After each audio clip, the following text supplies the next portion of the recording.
Who are we? We are Joan? Quilters HQ, Windmill Sewing Center, and Sewing Machines Express. The websites are windmillsewingcenter.com, quiltershq.com, and QHQ2.com. We do this every Tuesday night from 6 to 7 Central, and we are on block 19 of our Stitch Pink Sew Along, and we're doing applique tonight. That's why I have a different machine tonight. I normally tell you, if you start a project on one machine, finish it on that same machine. But our TL18 does not do a zigzag, and we're doing applique tonight.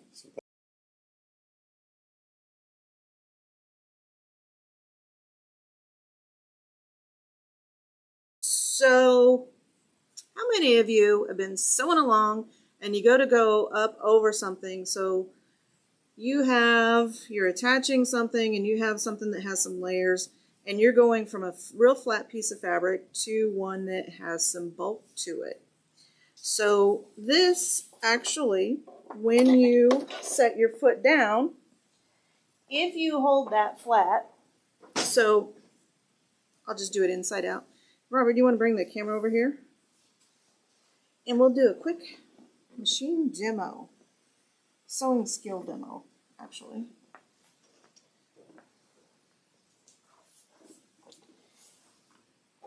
And so we'll do this twice. So normally you're sewing along and you get to this and it's kind of hard to go up over that. This is a really good machine, so it does it pretty easily. But you can see how it wanted to pull the fabric. So if you slow down just a little bit, and then, okay, you're close. You can see it already kind of pushing the fabric. Lift your presser foot up. You need 2 hands to do this, and so I'm going to try. You're going to push this little lever, and then, oops, push this little thing in right here, and then set your foot down, and your foot actually stays flat. So it causes the foot, it's kind of hard to do with the,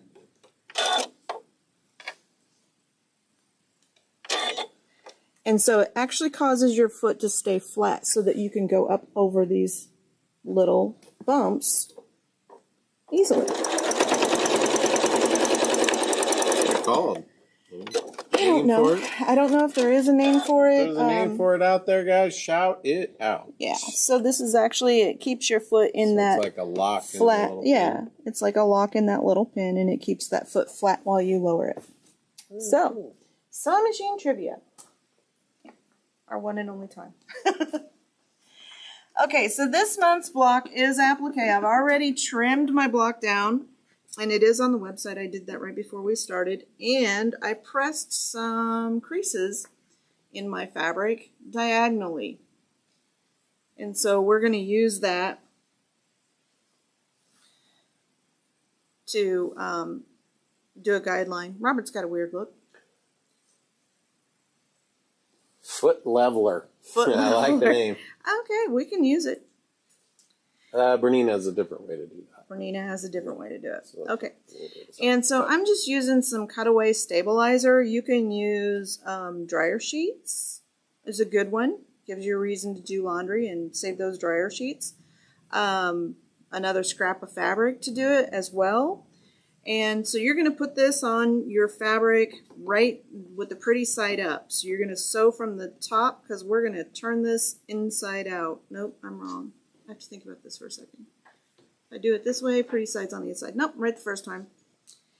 And so we are going to straight stitch. And I've already set my machine. And I'm going to start kind of in the middle here, so that I can overlap that machine, that stitch, and that it's not at a corner or a pivot point. And I am also going to go, actually I think I already did it on this one. You might adjust, if you find that you're having a problem sewing these curves, adjust your presser foot pressure and it will make it a little bit easier for you. I've already adjusted mine.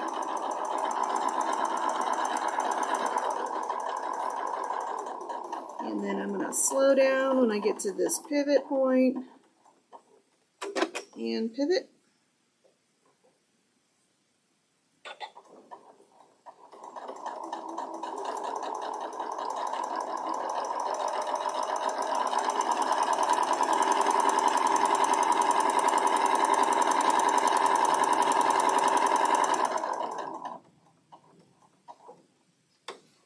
last pivot. And I'm just going to overlap my sewing here a little bit. And it doesn't matter if you're not perfectly on the line that you drew.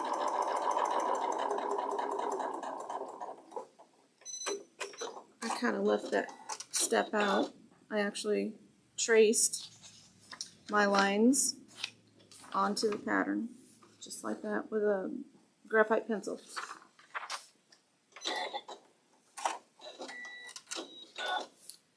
Put my second one up here. Be sure when you're doing these, leave enough space in between your pieces so that you can trim and still get a pretty decent 1/4 inch. And the same thing again, we're going to do all of these at once.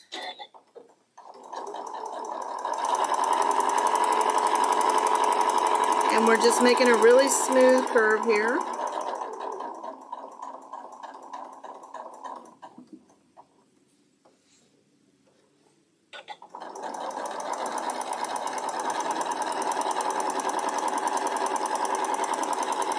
And I got a little bit off the line, but it'll be okay.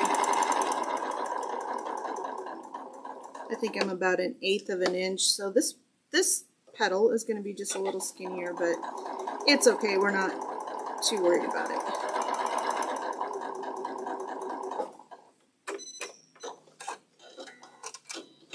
Okay. Yeah, I'm still thinking about, am I the right side up?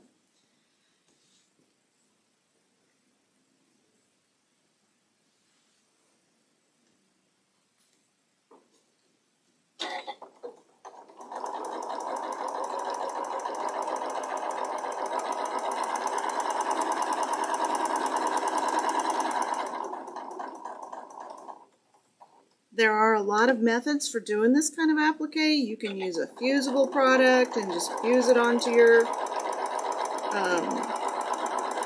background block, and that will work too.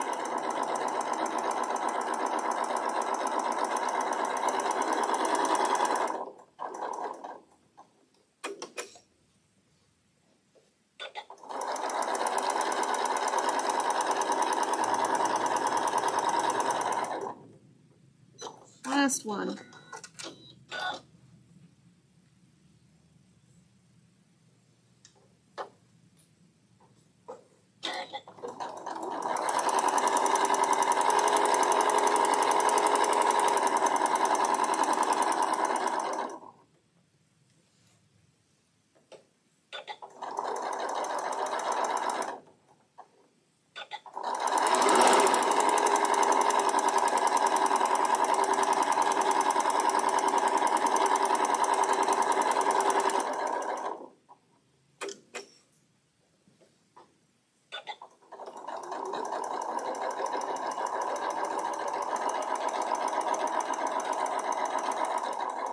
Okay. Hey Donna, how are you tonight?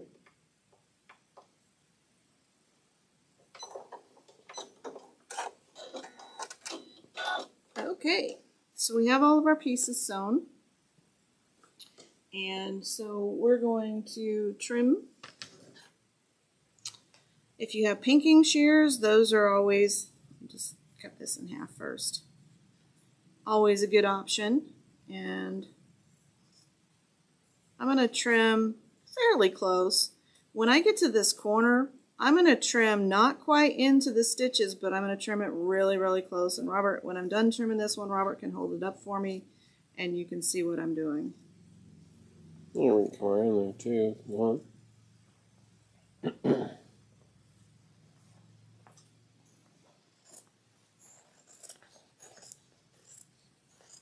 And so I don't really need a big seam, but this is what I'm talking about right here. You're going to trim really close to this point, and then we're going to pull these apart so that we have the fabric pulled away.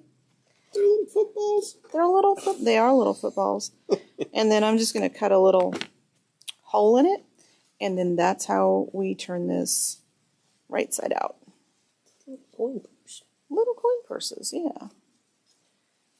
And I do have the iron on. We're going to press these here in a second. And a glue stick is also handy, and a turning tool. I didn't grab our Floriani turning tool. I thought it was in there, but I thought we had one in there too. I'll look at it in a minute. But we do have our doohickey. Yeah, there we go. Which is It's very a tool handy somewhere. for poking out those points. Right there. And see how we got that nice sharp little point?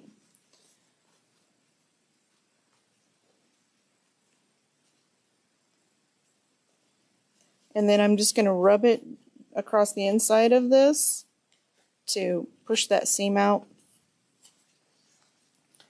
Just like that.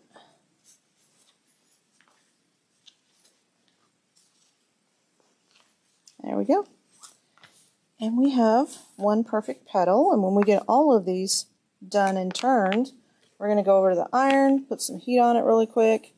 And again, you're going to trim not into the stitches, but really close to it on those corners. So we'll leave just a little bit. Yeah, like maybe even a 1/16 of an inch. And you can kind of see my lines, so I didn't quite hit them. It doesn't matter. You're going to be fine. Just don't cut your stitches. Just don't cut your stitches. And you do want to use a turning tool to do these and not the tips of your scissors, because the tips of your scissors can really just poke a hole into this applique. And this is a cutaway stabilizer, so I'm just going to leave it in. So it'll be fine. I need a little more room to turn that. There we go.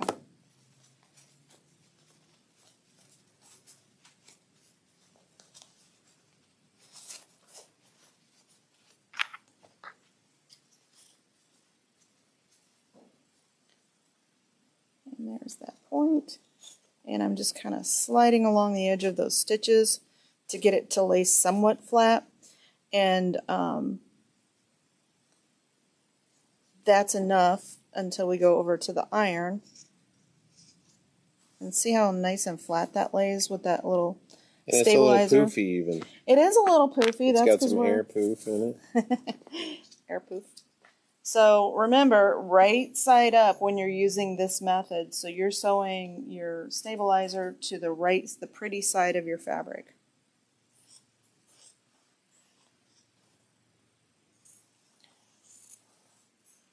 But raw edge applique works just fine for this method too. If you don't want to, if this is an extra step, you would rather just fuse and go. That works too. You also need a glue stick if you're going to use this method. And I'm using Alex Anderson's Quilter Select glue stick.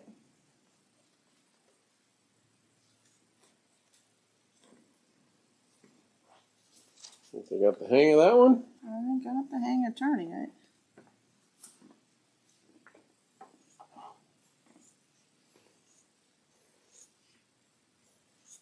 Hey Bernadine, how are you? Looks like lips. Yeah, it does, doesn't it? Hey Barb. It does. Hey Stephanie, how are you tonight? Yep, just need to put some teeth on it.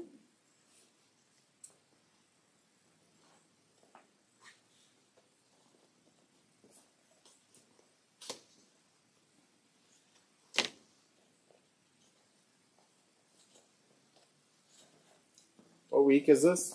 19? 19. Week 19. Wow. And it is on the website, ready for you to download.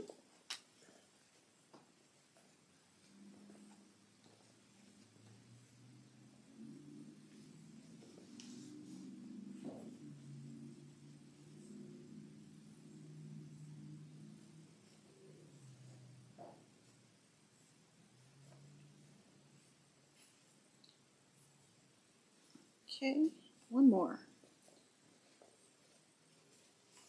This is one of my favorite ways to do applique because it's so easy and you get that turned applique look.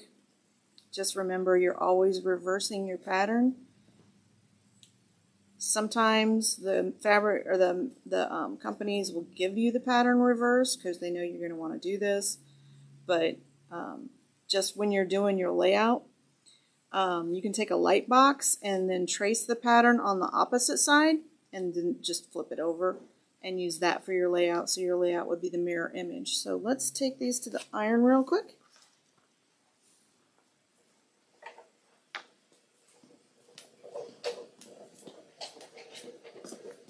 And just do a quick press on them, and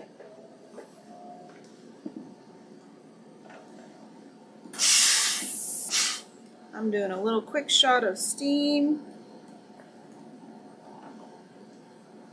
just enough to get them to lay flat.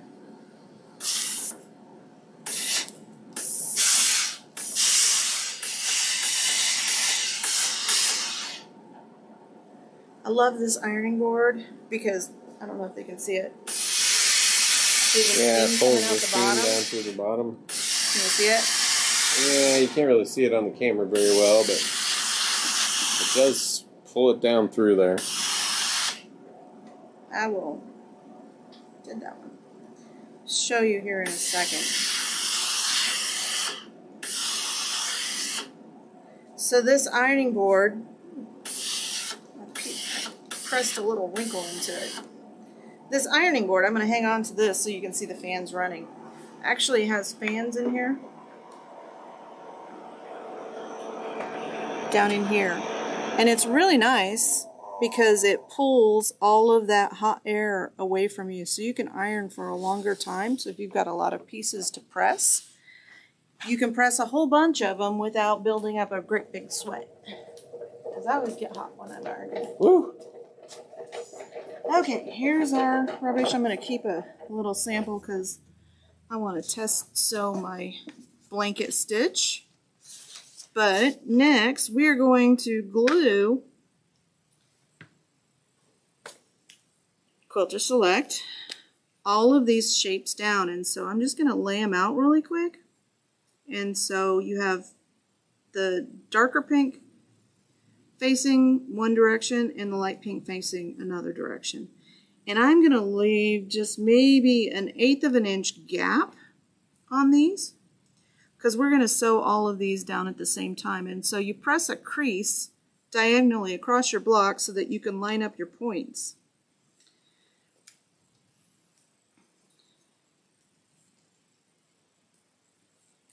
There we go.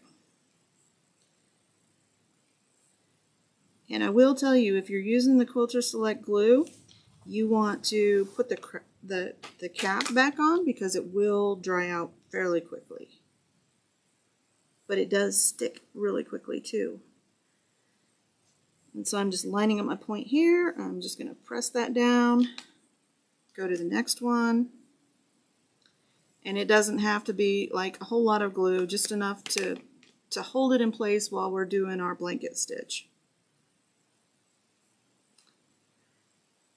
Point to point.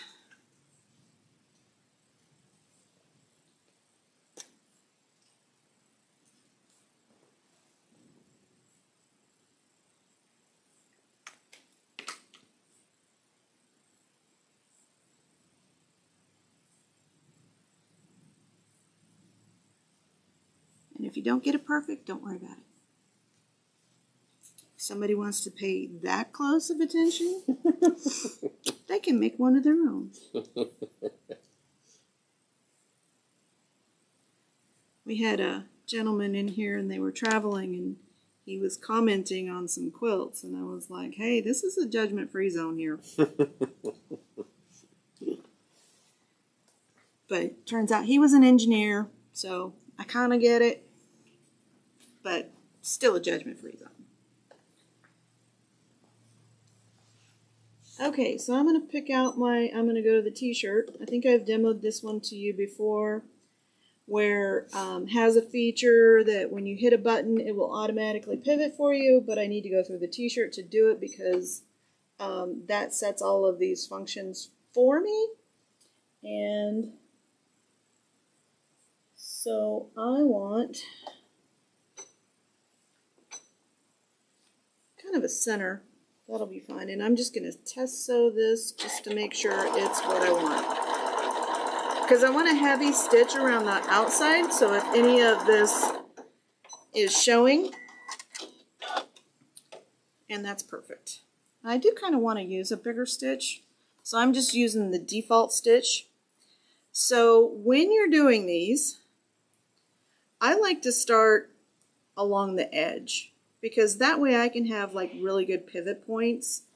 And so I stopped in the middle of the stitch, so I'm just hitting that button to tell the machine to start a new stitch, and I'm just going to line it up here with the center of my foot, and I'm going to slow it down because I'm not the greatest at applique by machine.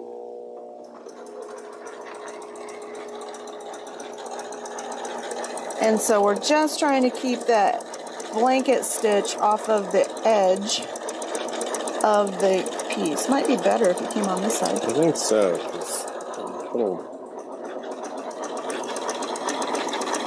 I think I can go a little faster than that.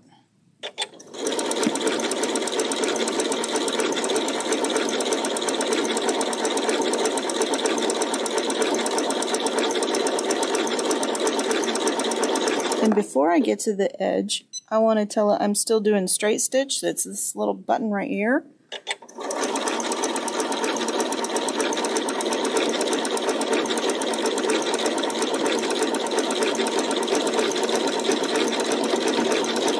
Oh, that's a fun little stitch. It is a fun little blanket stitch.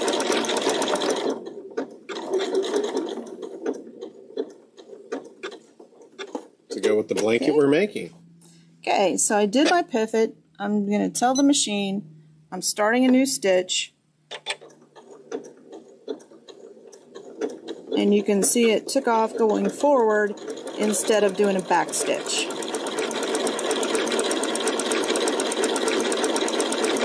So if you love to applique, Janome makes a great machine. They also make the Elna. And then we also have in the store in Springfield some Continental M7s, which are the Quilters edition, which is a limited edition that you can't get anymore.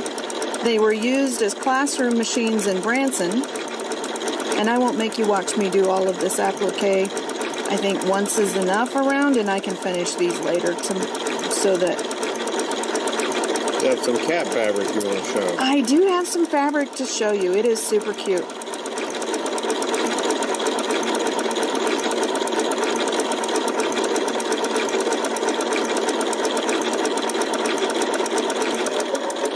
And I am going to slow down when I get close to this edge because I don't want to over sew myself. I want to get right up to that corner. Maybe one more stitch. There we go. And I'm going to, oops, not reverse it, turn it off, and then turn it back on.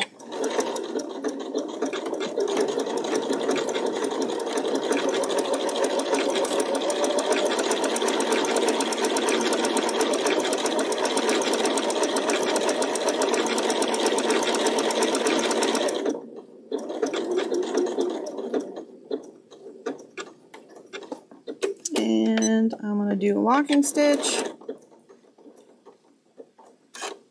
and then cut. I don't think I did my center stitch there just quite right. But there we go. So times 4 and you will be done. But thank you everyone for joining us, and yes, have a very blessed Mother's Day. Yeah. Remember to change your needle, oil your hook, and check your thread path. Even when you think you got it right, just one more time. You know, there have been times I swore I threaded it right and started over, unthreaded the whole machine, and the issue went away. So I think, no, I did it right. Yeah. We all think we did it right, right? Of course.